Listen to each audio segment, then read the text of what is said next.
আসসালামু আলাইকুম সুপ্রিয় শিক্ষার্থীরা।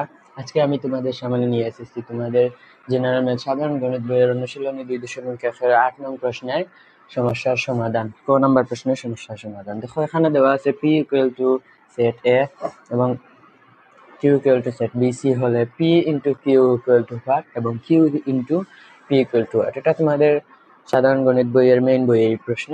তো দেখো এখন আমরা এই প্রশ্নের সমাধান করি।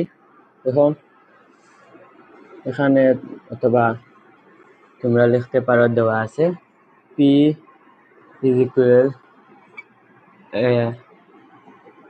q is equal b এবং c। তাহলে p ইন্টু q সমান p হচ্ছে a ইন্টু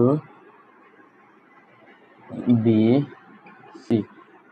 দেখো আমরা গুণ করলে এইভাবে গুণ করব, ধরো এইভাবে লিখবো, দ্বিতীয় ব্র্যাকেট দিয়ে ভিতরে ফার্স্ট ব্র্যাকেট দিব, ফার্স্ট ব্র্যাকেট দিয়ে তারপর এই যে প্রথম সেট আছে ওই সেটের সঙ্গে পরবর্তী সেটের প্রথমটা নিব প্রথম ঘরে, পরেরটা নিব পরের ঘরে, এরপরে আরো থাকলে এরপরে নেওয়া হবে। তো দেখো এখানে যেহেতু দুইটা আছে আমরা ব্যবহার করি, এখানে এ এবং বি নিব, পরে নেব এ এবং সি।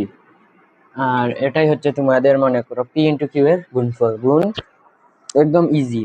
দেখো এখানে আমরা কিভাবে করেছি, এটা লেখার রুলস হচ্ছে এরকম যে তোমরা লিখবে সেকেন্ড ব্র্যাকেট বা একদম বাইরে দিবে, ভিতরে যেই সেটগুলো দিবে এগুলো ফার্স্ট ব্র্যাকেটের ভিতরে হবে। দেখো এখানে এই যে প্রথম সেট আছে, প্রথম সেটের প্রথম নাম্বার দিয়ে আমরা প্রথমে বাকি সেটের সবগুলো নাম্বারকে একবার করে লিখবো। তারপর যদি প্রথম সেটে দুইটা নাম্বার থাকে তাহলে আমরা এই দ্বিতীয় নাম্বার দিয়ে নাম্বার বা যেই চলকই থাকুক সমস্যা নেই, দ্বিতীয় নাম্বার দিয়ে পরবর্তী সেটের সবগুলো নাম্বারকে আবার লিখবো। তো আমরা পরবর্তী অঙ্কে অর্থাৎ 8-এর খ গ এগুলোতে হয়তো আমরা পাবো। তো দেখা যাক, আমরা এখন এই পর্যন্তই সীমাবদ্ধ থাকি। দেখো পি কিউ আমরা বের করেছি, অর্থাৎ পি ইন্টু কিউ। এখন আমরা কিউ ইন্টু পি এর মান বের করি। কিউ ইকুয়াল টু হচ্ছে, দেখো এখানে বি এবং সি ইন্টু হচ্ছে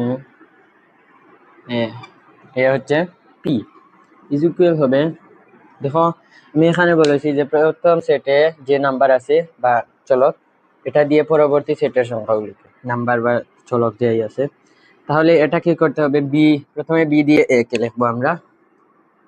আর রুলস হচ্ছে ফার্স্ট ব্র্যাকেট দিতে হবে, বি এ, সরি এটা ফার্স্ট ব্র্যাকেট হবে, বি শেষ এই করে নাম্বারগুলো শেষ। যদি আরো থাকতো তাহলে আমরা আরো লিখতাম এইদিকে, তাহলে যেহেতু শেষ তাহলে আবার দিব সি এ। তো এই ছিল তোমাদের কিউ ইন্টু পি এবং পি ইন্টু কিউ এর সমাধান। তো